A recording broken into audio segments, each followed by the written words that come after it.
My name is Emily Carter. I'm 32 years old. The day my husband had a heart attack, I thought I was going to lose him forever. I rushed him to the hospital and stayed by his side day and night. I prayed for him, cried for him, did everything I could to help him survive. But one night everything changed. I heard him say, "I married her for money. When I recover, I'll take everything and leave her." In that moment, something inside me broke. I stopped being his wife and became someone else. And what I did next ruined him completely. But let me start from the beginning. The call came in the middle of the day. I was in the kitchen making tea when my phone rang. I almost ignored it, but something made me answer. "Hello, ma'am. Is this Mrs. Carter?" a serious voice asked.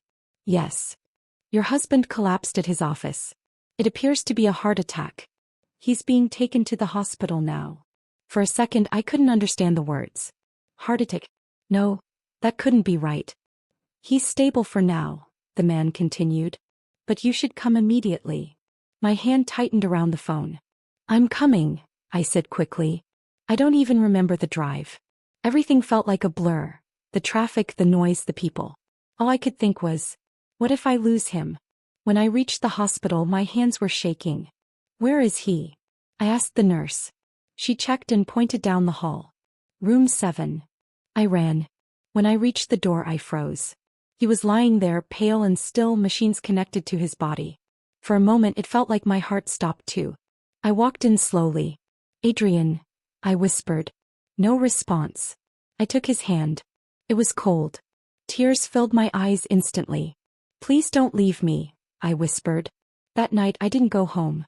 I stayed beside him, watching every movement, listening to every sound. The doctor came later. "He's lucky," he said. "It was serious, but we stabilized him." "Will he be okay?" I asked. "He needs time and care." "I'll take care of him," I said without hesitation. And I meant it. The next few days became my routine. Morning to night I was there. Feeding him, helping him sit up, talking to him even when he couldn't reply. Sometimes he would just look at me and I would smile. "Everything will be okay," I told him. I believed it. I didn't leave his side. Not once. At night, when everything was quiet, I held his hand and prayed. Days passed and slowly he got better. He could speak a little, eat a little, sit up on his own. Every small improvement felt like a miracle. One evening I stepped out for a few minutes to get some air. I was exhausted, but I didn't want to be away for long. When I came back, the hallway was quiet.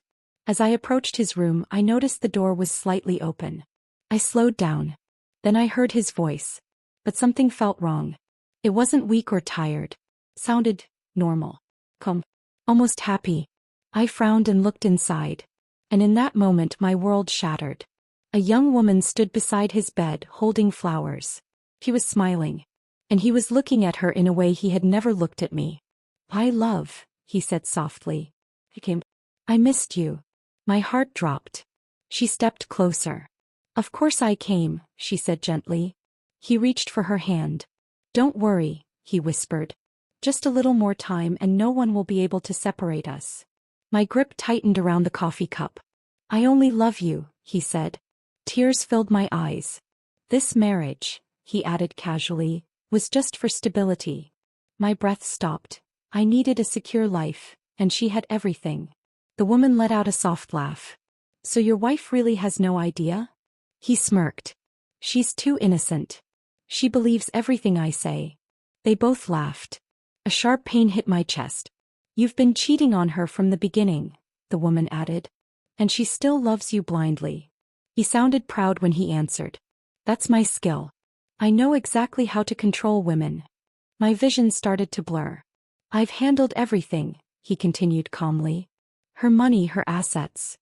My heart began to race. "And once I recover," he paused, then smiled, "I'll take everything and leave her." My fingers trembled. The cup slipped from my hand, but I didn't even hear it hit the floor. Because in that moment, something inside me broke. I stood there frozen. Shattered. Part of me wanted to walk in, to scream, to slap them both.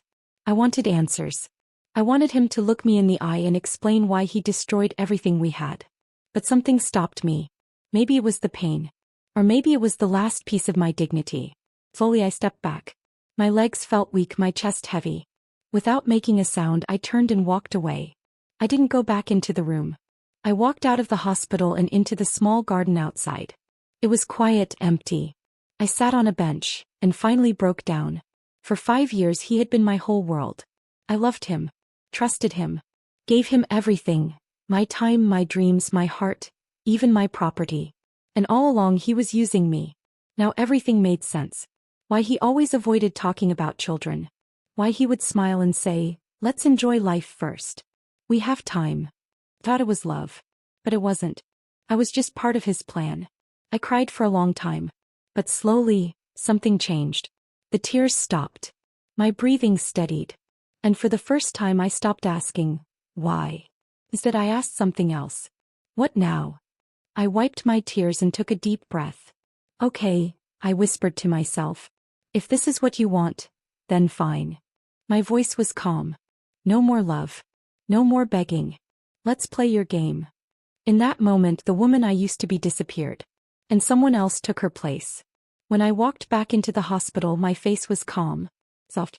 Just like before. The woman was gone. He looked at me and smiled weakly. Where were you? Just outside, I said gently. I walked over, adjusted his pillow and held his hand. Are you okay? I asked. He nodded. And for the first time, I didn't see my husband. I saw someone I was about to destroy. From that day on everything changed. I stayed by his side. Took care of him. Smiled like nothing had happened. Inside, I was planning. Quietly.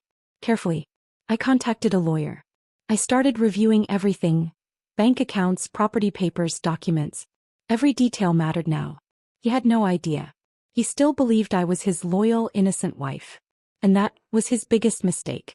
Days passed. He grew stronger. Healthier.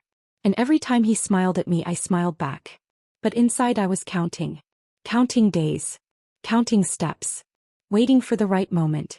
Because this time, I wasn't going to cry. I was going to finish it. And by the time he fully recovered, everything he planned to take from me would already be gone. He thought he had everything under control. For years he slowly took over my life. The house, the money, the documents. But this time, I was the one in control. Little by little he took control of everything. My life. My home. My money. And I trusted him completely. He almost had it all. Almost. But he forgot one thing. No matter what papers he signed, no matter whose name he tried to use, the real owner was always me. He just never knew it. So taking everything back wasn't hard. In just a few days I moved everything where it belonged, back under my name, safe and untouchable. And he was still living in his illusion. A few days after he came home I noticed the change. He became distant. Always on his phone. Smiling at messages. Stepping outside for fresh air. I saw everything. But I said nothing. I was waiting. Then one evening the doorbell rang. It was late. A strange feeling settled in my chest as I walked to the door and opened it. And there he was. Adrian. Standing with her. The same woman from the hospital. She looked confident, well-dressed, standing close to him like she already belonged in my house. For a moment no one spoke. Then I smiled softly. Adrian, I said calmly. Who is she? The woman let out a small laugh. Adrian stepped forward. I need to tell you something. I moved aside. Come in, I said. They walked in like nothing was wrong. He stood in the middle of the room, took a deep breath and looked straight at me.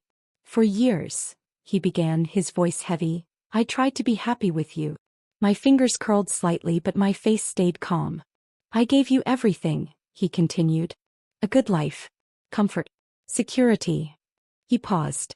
But I couldn't give you love. Each word hit like a blade. That was never in my control. Something inside me cracked. But I didn't move. Didn't react. Then he turned to her. And suddenly his face softened. Bill. I love her, he said quietly. That one hurt deeper than everything else. We met 2 years ago, and somewhere along the way it became real. He looked back at me, not ashamed, not guilty, almost expecting me to understand. I didn't want to hurt you, he said softly. I really didn't. His voice trembled just enough to sound convincing. But I'm helpless. Silence filled the room. No one, he added, can force love. Then he looked at me. Waiting for tears. For anger. for me to break. But I didn't. I just stood there calm and still. And I smiled. A small, quiet smile. Okay, I said softly. His expression changed instantly. Confusion. What? Go ahead, I said. Finish what you started. The room went completely still. He wasn't ready for this. Not even close. He straightened, trying to take control again. Fine, he said. I want a divorce. I nodded. Already done. His face froze. What? I walked to the table, picked up a file and placed it in front of him. Signed. Filed. Approved. His hands trembled as he opened it. This isn't possible. Oh, it is, I said calmly. And Adrian. He looked up. I stepped closer. Don't worry, I said quietly. I already know everything. Silence. His expression shifted, confusion, then fear. The hospital room, I continued. That night, the door was open. His lips parted. I saw her, I said, glancing at the woman. I heard every word. I looked straight into his eyes. I married her for money. I'll take everything and leave. Each word hit like a blade. The room went silent. He stepped back, shaken. Why, you heard that? He whispered. I gave a faint smile. Every single word. Just like that, his confidence disappeared. You said you gave me everything, I continued slowly, shaking my head. No. My voice sharpened. I gave you everything. Your lifestyle. Your comfort. Your control. All of it was mine. His breathing grew heavier. And now, I said calmly, I'm taking it all back. I held his gaze. Everything. His hands trembled over the papers. The accounts, I said, are no longer yours. His eyes widened. The house, I paused, glancing around the room, was always mine. He flipped through the documents faster, panic rising. No, he muttered. You wanted everything, I said quietly. So I took everything back. The woman beside him shifted, confused and uneasy. What is this? She asked. He didn't answer. Because he couldn't.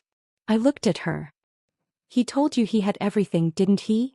Silence. I smiled slightly. He has nothing. Her expression changed instantly, shock then anger. She slowly pulled her hand away from him. Is that true? She asked. Adrian said nothing. That was answer enough. She let out a bitter laugh. Unbelievable. Then she looked at him one last time and stepped back. I don't stay with losers, she said coldly. And just like that she turned and walked away, leaving him exactly the way he planned to leave me. Alone. He looked at me completely broken. Please, he whispered. But this time I felt nothing. No pain. No anger. Just peace. I walked past him slowly and sat down. Leave, I said quietly. He didn't move. Leave. My voice was still calm but final. He looked at me one last time, searching for something, anything. But there was nothing left. Slowly he turned and walked out. And this time, he was the one being left behind.